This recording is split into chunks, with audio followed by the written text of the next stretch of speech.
और मध्य प्रदेश के धार में एक बड़ा सड़क हादसा हुआ है। एक बस नर्मदा नदी के पुल से गिर गई है।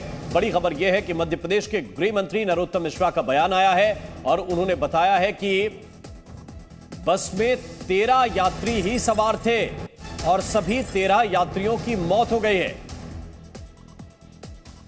इस वक्त की बड़ी खबर आपको बता रहे हैं। नरोत्तम मिश्रा ने यह कहा है कि बस में 13 यात्री ही सवार थे और सभी यात्रियों की मौत हो गई है, सभी की डेड बॉडी मिल गई है। लेकिन इससे पहले नरोत्तम मिश्रा का यह बयान आया था कि 15 लोगों को बचाया गया है। शायद वो शुरुआती जानकारी हो, लेकिन नरोत्तम मिश्रा ने पहले जी न्यूज से बातचीत करते हुए कहा था कि 15 लोगों को बचाया गया है और संभवतः उनके पास जो शुरुआती जानकारी है 50 यात्री सवार हो बस में। लेकिन अभी यह जानकारी मिल रही है कि बस में 13 यात्री सवार थे और सभी यात्रियों की मौत हो गई है।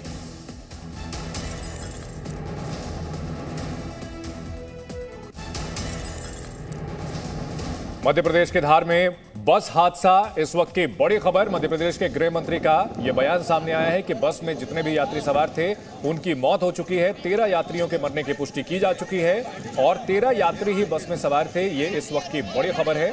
तस्वीरें अब से थोड़ी देर पहले सामने आई थी जब बस को नदी से निकाला गया था। बस की हालत बेहद खराब, देख करके अंदाजा लगाया जा सकता है कि बस के अंदर किसी भी यात्री का बचना मुमकिन नहीं था।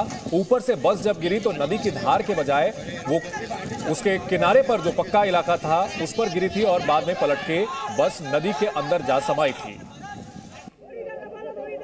क्या अपडेट है खलघाट बस दुर्घटना को? ये उसमें लगभग 13 यात्री सवार थे। सुबह एक भ्रमपूर्ण सूचना आई थी और 13 में से जितने थे उतने सभी उसमें से मृत हो गए हैं। अधिकांश लोग महाराष्ट्र और राजस्थान के थे। उसमें से 6 लोगों के नाम मैंने बताए हैं। बाकी जल्दी ही सूचना आने पर आपको और बताएंगे। बस में कुल कितने यात्री थे? कितने? 13-14 ही थे। 13-14 ही थे। सभी निकाल लिए गए? बॉडी है।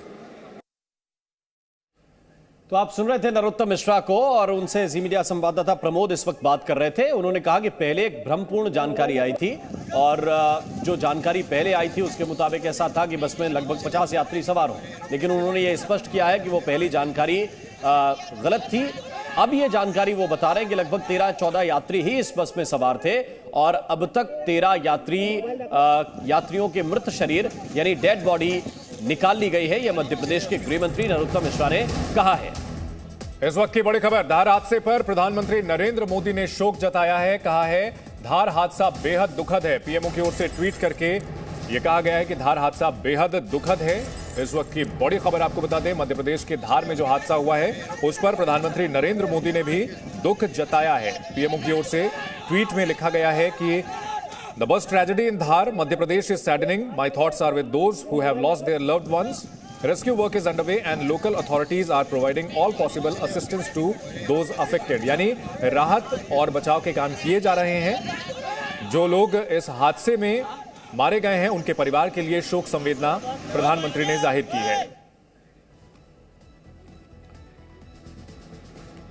तो प्रधानमंत्री ने हादसे पर शोक जताया है और नर्मदा की धार में जो हादसा हुआ उसको हम डिटेल से आपको दिखाने की कोशिश कर रहे हैं। ये तस्वीरें भी आपके सामने हैं इस वक्त। ये देखिए, हम मैप के जरिए दिखाने की कोशिश कर रहे हैं। इसको आप देखिए, धार और खरगोन ये 2 जिले हैं जो उस जगह के करीब हैं।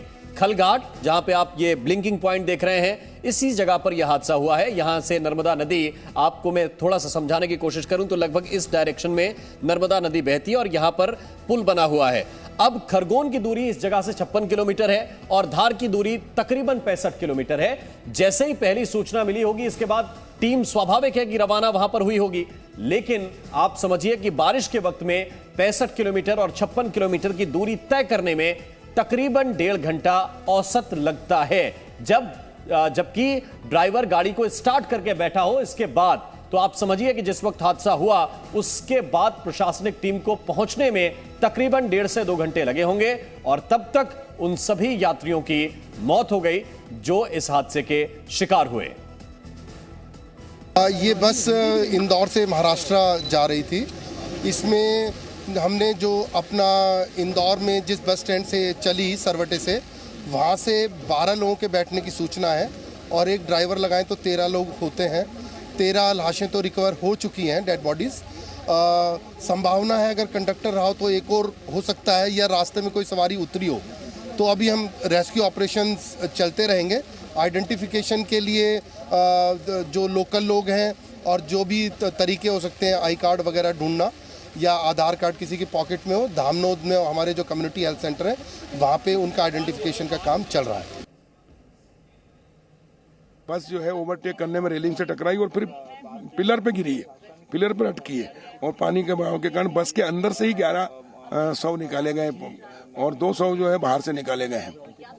और अभी कलेक्टर से चर्चा हुई थी तो बचाव राहत कार्य चल रहा है, ढूंढने का काम चल रहा है गोताखोर बोट से। मुख्यमंत्री जी ने संवेदना व्यक्त की, दुख व्यक्त किया और मुझे भी निर्देश दिए हैं कि तत्काल वहाँ पहुंचो। तो मैं बोट राष्ट्रपति जी का चुनाव था उसका बोटिंग करके अभी यहाँ से सीधा रवाना हो रहा हूँ। और मध्य प्रदेश के कृषि मंत्री कमल पटेल इस वक्त हमारे साथ जुड़े हुए हैं। कमल पटेल जी, बहुत ही दुखद सूचना है क्योंकि अब गृह मंत्री ये स्पष्ट कर रहे हैं कि जितने व्यक्ति इसमें सवार थे लगभग सभी की मृत्यु हो गई है। आपके पास क्या सूचनाएं हैं सर? देखिए, महाराष्ट्र राज्य परिवहन निगम की बस इंदौर से अमलनेर के लिए रवाना हुई थी सुबह 7:30 बजे। कंडक्टर ने जो बस में डिपो में जो रिपोर्ट की उसने कहा कि 12 सवारी लेके मैं निकल रहा हूँ, और ये धामनोद होते हुए खलघाट ब्रिज पे पहुंची और उसी में ओवरटेक करने में, देखिए लाल बस खिलाती है डबल डेकर, ओवरटेक करने में रेलिंग पुल की तोड़कर एक जो बीचों बीच जो पिलर होता है उसका एक स्टैंड था उसके ऊपर टकराई और पानी के अंदर लटकी रही आधी, और उसके कारण बस के अंदर ही जितने लोग थे उनकी पानी में डूबने से मृत्यु हुई है। और डेड बॉडी जो निकाली गई है 13 वो बस के अंदर से निकाली है। उसमें कंडक्टर और ड्राइवर जो की खाकी ड्रेस में थे उनकी भी पहचान हो गई है। प्रत्यक्षदर्शी ने बताया कि एक डेड बॉडी पड़ी है, उसको ढूंढने का काम चल रहा है। इस प्रकार 14 लोग उस बस के अंदर थे। जी कमल जी, आपको भी वहां पे स्पॉट पे पहुंचना था, इस तरह की जानकारी आई? हाँ, मैं पहुंच रहा हूँ हेलीकॉप्टर में, स्टैंड हैंगर पे हूँ, अभी रवाना हो रहा हूँ और 13 डेड बॉडी को निकाल के धामनोद हॉस्पिटल में उनका पोस्टमार्टम के लिए पहुंचाया गया है। क्योंकि तेज बारिश हो रही तो मैं इंदौर उतरूंगा, इंदौर से फिर कार से जाऊंगा, पहुंचूंगा मौके पे। जी, तो ये जो दुर्घटना हुई है ये ओवरटेक के चक्कर में हुई है, आप जानकारी? बस ओवरटेक करने में बैलेंस खोया ड्राइवर ने और टकराई थी रेलिंग से टकरा के पिलर पे जाके गिरी नीचे, जो स्टैंड रहता है बीचों बीच जो ब्रिज का, और उसके कारण और बस के अंदर ही पानी भरा, आधा पानी लटकी रही, आधा पानी के अंदर थी, तो इसलिए उनके अंदर बस के अंदर ही दम घुटने से पानी में डूबने से उनकी मृत्यु हुई है। बिल्कुल, पुल की ऊंचाई तो बहुत ज्यादा है, नर्मदा में बहाव भी इस वक्त बारिश की वजह से बहुत ज्यादा है, और जो दूरी है खरगोन और धार से खलघाट के इस पुल की वो भी तकरीबन 50 किलोमीटर से ज्यादा है। तो रेस्क्यू टीम को भी पहुंचने में थोड़ा समय तो लगा होगा? हाँ, समय लगा। जैसे सूचना मिली तत्काल मौके पर पहुंची और डेड बॉडी बस के अंदर से निकाली गई।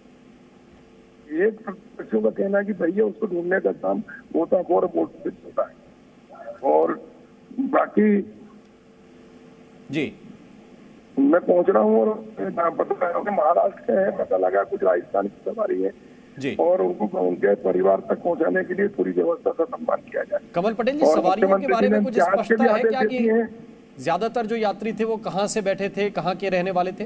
इंदौर से बैठे थे, महाराष्ट्र अमलनेर जा रहे थे, और कुछ पता लगा कुछ लोग राजस्थान के भी जो वहाँ काम करते होंगे, और बाकी अभी सबका पता लगते थे, पहचान करने के बाद में ही जानकारी मिलेगी।